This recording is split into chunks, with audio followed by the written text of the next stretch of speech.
کرتے ہیں. ڈاکٹر صاحبہ نے جیسے بات کی ہے کولیکٹیو اسٹیبلٹی کے حوالے سے، تو یہی پوائنٹ جو ہے میرا خیال ہے نعیم خالد لودھی صاحب سے بھی اس پر پوائنٹ لے لیتے ہیں. خالد صاحب، جس طرح سے بات کی گئی ہے کہ جو مقاصد ہیں اور جو اہداف ہیں وہ یہ تنظیم ابھی تک حاصل کرنے میں کس حد تک کامیاب رہی ہے، کیا کہتے ہیں آپ؟ بہت شکریہ. دیکھیں، اہداف کا جہاں تک تعلق ہے وہ تو ایک کنٹینیوس سٹرگل رہے گا، کیونکہ جب آپ تجارت کی بات کرتے ہیں یا اکنامک کوآپریشن کی بات کرتے ہیں یا لا اینڈ آرڈر کی بات، پیس کی بات کرتے ہیں، تو یہ تو آپ کو پتہ ہے کہ ایک لگاتار چلنے والا کام ہے جس کا کہ جہتیں ہوتی ہیں اور پھر اس کی لیولز ہوتی ہیں.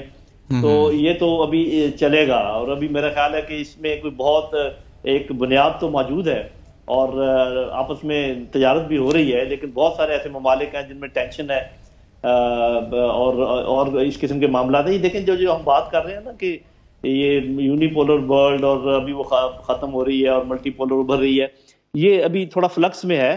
اس میں تو کوئی شک نہیں کہ الٹیمیٹلی تو یہ اونٹ کسی کروٹ بیٹھے گا، لیکن اس وقت ہم یقین سے نہیں کہہ سکتے کہ یہ اونٹ کس کروٹ بیٹھے گا. پاور کا اونٹ اور اکانومی کا اونٹ اور ساری چیزیں، وہ سٹرگل جاری ہے ابھی. لیکن ایسے موقعوں پر بہترین موقع ہوتا ہے کہ آپ ریجنل کوآپریشن کی طرف چلے جائیں، جو کہ یہ ایس سی او ہے، جو کہ بہت بڑا، جیسے پہلے جن صاحب نے بھی کہا، ڈاکٹر صاحبہ بھی فرما رہی تھیں. تو یہ پاکستان کے لیے تو اچیومنٹ اس لیے بہت بڑی ہے. آپ دیکھیں کہ 10 میں سے 7 وزراء اعظم یہاں موجود ہیں، اور پھر بھارت یہاں پر آیا ہے، جس طریقے سے بھی ریپرزینٹ کیا ہے، ایران کی ریپرزنٹیشن ہے. تو اس لحاظ سے، اور پھر یہ تو ہمیں پتہ ہے کہ یہ کوئی بلاک نہیں ہے، یہ ایک کوآپریشن کا وہ پلیٹ فارم ہے جس میں یہ تمام چیزیں جو ہم بات چیت کر رہے ہیں، تجارت اور ایون کلائمیٹ چینج اور اس کے اثرات اور کراس بارڈر ٹیررزم اور یہ ساری چیزیں اس میں آتی ہیں. تو اس لحاظ سے میرا خیال بڑا خوش آئند ہے کہ اتنے لوگ یہاں موجود ہیں. اور وہ جو کچھ دشمن اڑا رہے تھے کہ پاکستان آئسولیٹ ہو رہا ہے، ارے بھائی، اگر کوئی تھوڑی سی اکنامک کمزوری آ گئی ہے ٹیمپریری، تو اس کا یہ مطلب تو نہیں کہ ہم خدا نخواستہ دنیا سے کٹ گئے، بلکہ دنیا ہم سے جڑنا چاہ رہی ہے.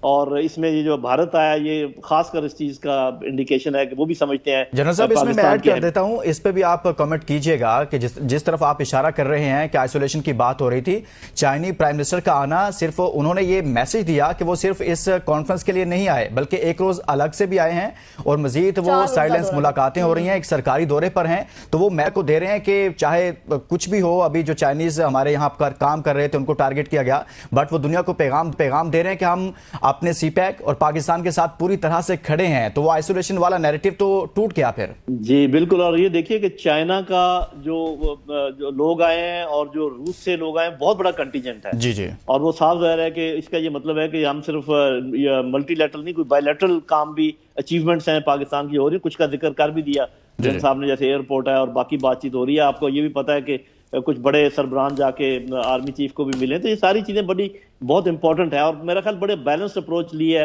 افغانستان کے متعلق پاکستان کے وزیر اعظم نے، کہ ایک طرف وہ یہ کہہ رہے ہیں کہ اس سرزمین کو استعمال نہیں ہونا چاہیے ٹیررزم کے لیے، جو کہ سبھی کہتے ہیں، لیکن دوسری طرف وہ یہ بھی بتا رہے ہیں کہ افغانستان کو سٹیبل کرنے کی ضرورت ہے. اور میں سمجھتا ہوں ان دونوں چیزوں کا آپس میں تعلق ہے.